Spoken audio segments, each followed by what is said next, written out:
Anne of Avonlea, Chapter 11, Facts and Fancies. Teaching is really very interesting work, wrote Anne to a Queen's Academy chum.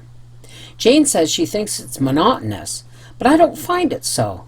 Something funny is almost sure to happen every day, and the children say such amusing things. Jane says she punishes her pupils when they make funny speeches, which is probably why she finds teaching monotonous.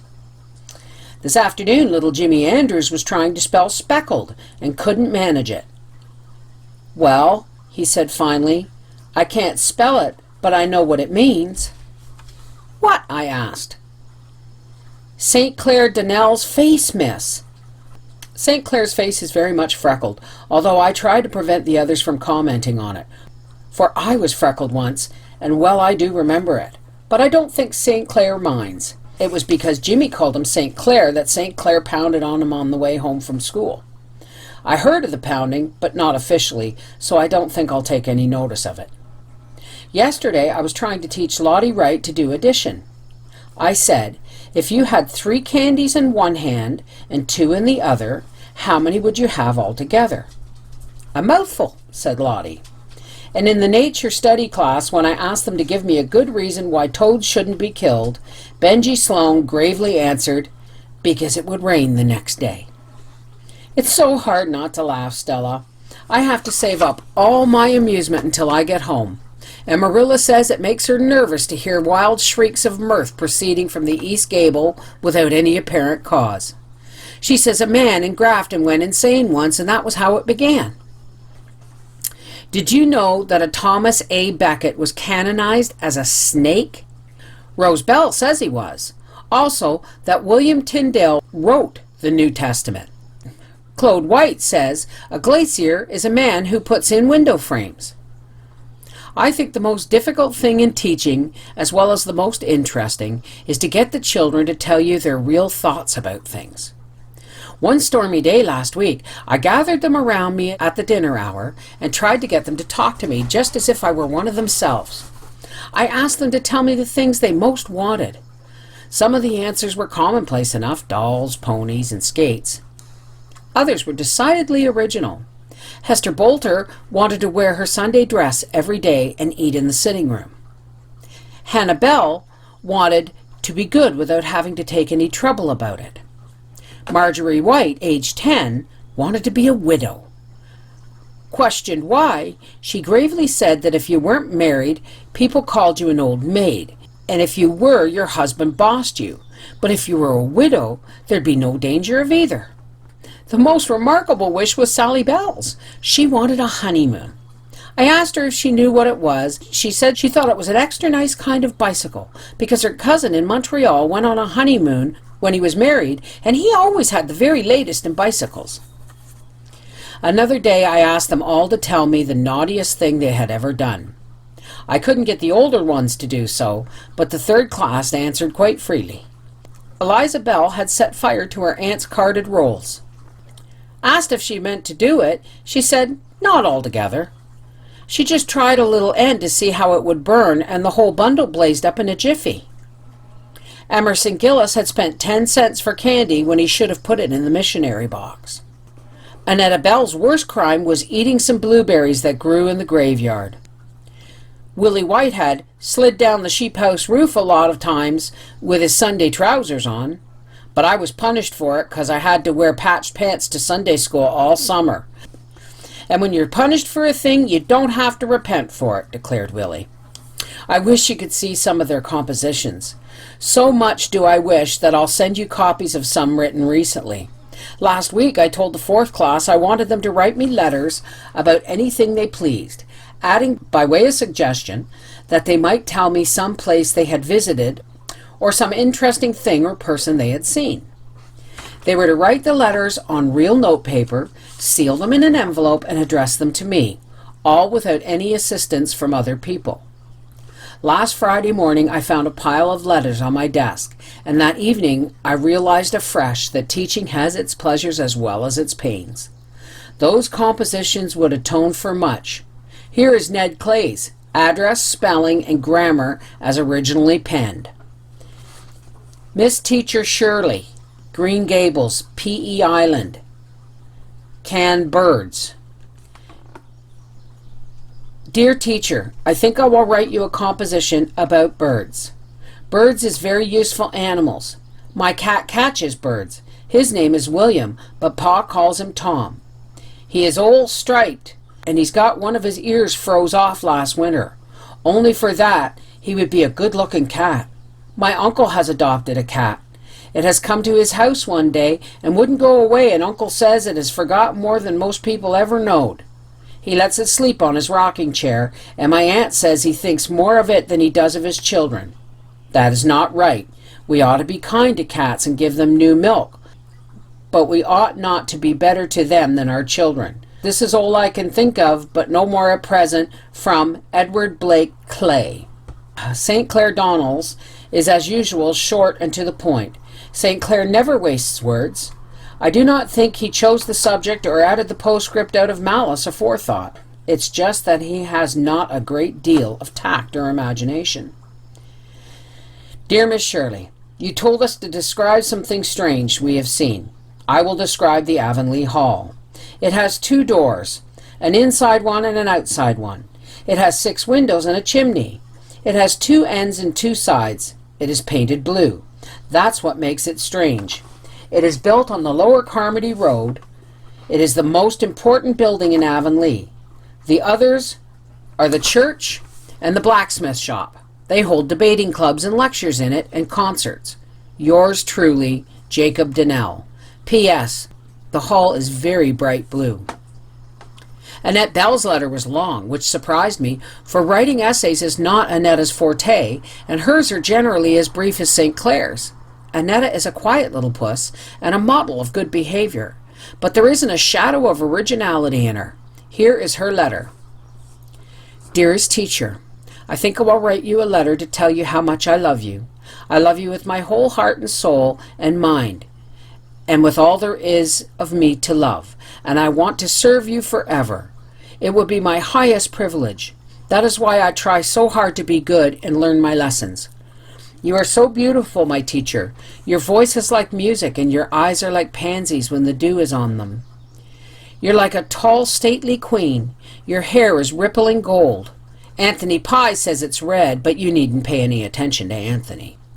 I have only known you for a few months, but I cannot realize that there was ever a time when I did not know you, when you had not come into my life to bless and hallow it. I will always look back to this year as the most wonderful in my life because it brought you to me. Besides, it's the year we moved to Avonlea from Newbridge. My love for you has made my life very rich, and it has kept me from much harm and evil. I owe all this to you, my sweetest teacher. I shall never forget how sweet you looked the last time I saw you in that black dress with flowers in your hair. I shall see you like that forever, even when we are both old and gray. You will always be young and fair to me, dearest teacher. I am thinking of you all the time, in the morning and at the noontide and at the twilight. I love you when you laugh and when you sigh, even when you look disdainful. I never saw you look cross, though Anthony Pye says you always look so, but I don't wonder you look cross at him, for he deserves it. I love you in every dress. You seem more adorable in each new dress than the last. Dearest teacher, good night. The sun has set and the stars are shining, stars that are as bright and as beautiful as your eyes. I kiss your hands and face, my sweet. May God watch over you and protect you from all harm. Your affectionate pupil, Annetta Bell. This extraordinary letter puzzled me not a little. I knew Annetta Bell couldn't have composed it any more than she could fly. When I went to school the next day, I took her for a walk down to the brook at recess and asked her to tell me the truth about the letter. Annetta cried and fessed up freely. She said she had never written a letter, and she didn't know how to, or what to say, but there was a bundle of love letters in her mother's top bureau drawer, which had been written to her by an old beau. It wasn't father, sobbed Annetta. It was someone who was studying for a minister, and so he could write lovely letters, but Ma didn't marry him after all. She said she couldn't make out what he was driving at half the time, but I thought the letters were sweet and that I'd just copy things out of them, here and there, to write you. I put teacher where he put lady, and I put something of my own when I could think of it and changed the words. I put dress in place of mood. I did not know just what a mood was, and I suppose that was something to wear. I didn't suppose you'd know the difference. I don't see how you found out it wasn't all mine. You must be awfully clever, teacher. I told Annette it was very wrong to copy another person's letter and pass it off as her own, but I'm afraid that all Annette repented of was being found out. And I do love you, teacher, she sobbed. It was all true. Even if the minister wrote it first, I love you with all my heart. It's very difficult to scold anybody properly under such circumstances. Here is Barbara Shaw's letter. I can't reproduce the blots of the original. Dear teacher, you said we might write about a visit. I never visited but once. It was at my Aunt Mary's last winter. My Aunt Mary is a very particular woman and a great housekeeper. The first night I was there, we were at tea. I knocked over a jug and broke it. Aunt Mary said she had had that jug ever since she was married and nobody had ever broken it before. When we got up, I stepped on her dress and all the gathers tore out of the skirt. The next morning when I got up, I hit the pitcher against the basin and cracked them both, and I upset a cup of tea on the tablecloth at breakfast. When I was helping Aunt Mary with the dinner dishes, I dropped a china plate and it smashed. That evening, I fell downstairs and sprained my ankle and had to stay in bed for a week. I heard Aunt Mary tell Uncle Joseph it was a mercy or it'd have broken everything in the house. When I got better, it was time to go home. I don't like visiting very much. I like going to school better, especially since I came to Avonlea. Yours respectfully, Barbara Shaw. Willie White's began, Respected Miss, I want to tell you about my very brave aunt. She lives in Ontario, and one day she went out to the barn and saw a dog in the yard. The dog had no business there, so she got a stick and whacked him hard and drove him into the barn and shut him up. Pretty soon a man came looking for an imaginary lion. Query, did Willie mean a menagerie lion that had run away from a circus? And it turned out that the dog was a lion, and my very brave aunt had druv him into the barn with a stick. It is a wonder she was not et up, but she was very brave. Emerson Gillis says if she thought it was a dog, she wasn't any braver than if it was really a dog. But Emerson is jealous because he hasn't got a brave aunt himself, nothing but uncles. I have kept the best for last. You laugh at me because I think Paul is a genius, but I'm sure his letter will convince you that he is a very uncommon child. Paul lives away down near the shore with his grandmother, and he has no playmates, no real playmates. You remember our school management professor told us that we must not have favorites among our pupils. But I can't help loving Paul Irving, the best of all of mine. I don't think it does any harm, though, for everybody loves Paul. Even Mrs. Lynde, who says she could never have believed she'd get so fond of a Yankee. The other boys in school like him too. There's nothing weak or girlish about him in spite of his dreams and fancies. He is very manly and can hold his own in all games. He fought St. Clair Donnell recently because St. Clair said the Union Jack was way ahead of the Stars and Stripes as a flag. The result was a drawn battle and a mutual agreement to respect each other's patriotism henceforth.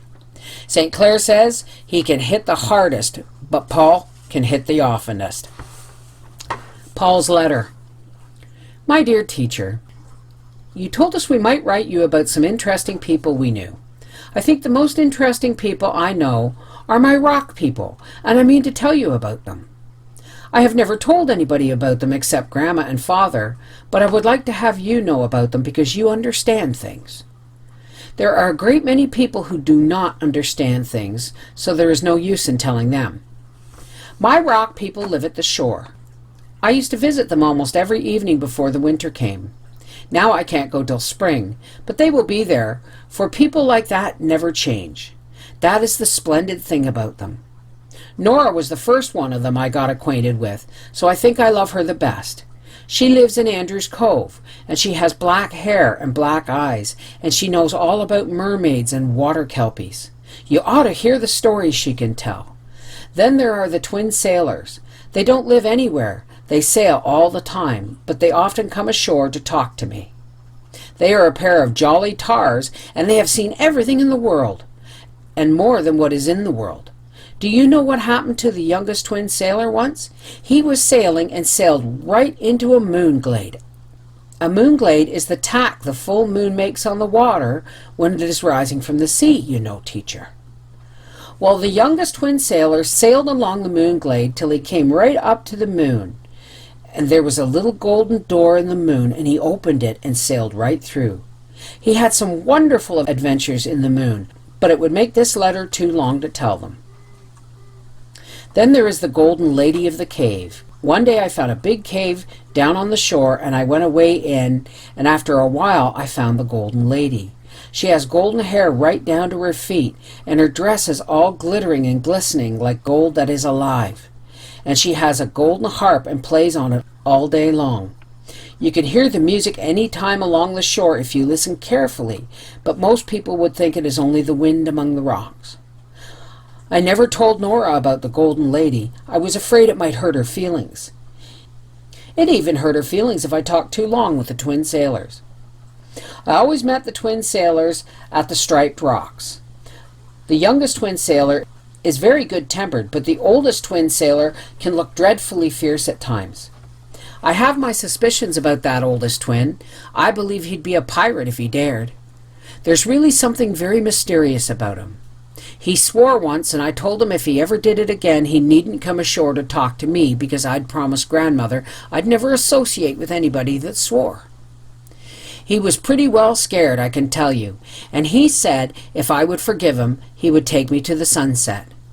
So the next evening, when I was sitting on the striped rocks, the oldest twin came sailing out over the sea in an enchanted boat, and I got in her.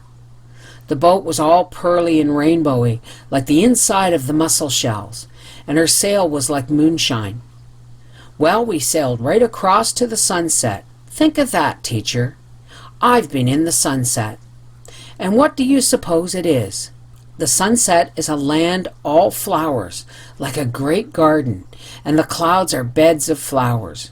We sailed into a great harbor, all the color of gold, and I stepped right out of the boat onto a big meadow all covered up with buttercups as big as roses. I stayed there ever so long. It seemed nearly a year, but the oldest twin says it was only a few minutes. You see, in the sunset land, the time is ever so much longer than it is here. Your loving pupil, Paul Irving. P.S. Of course this letter isn't really true, teacher. P.I.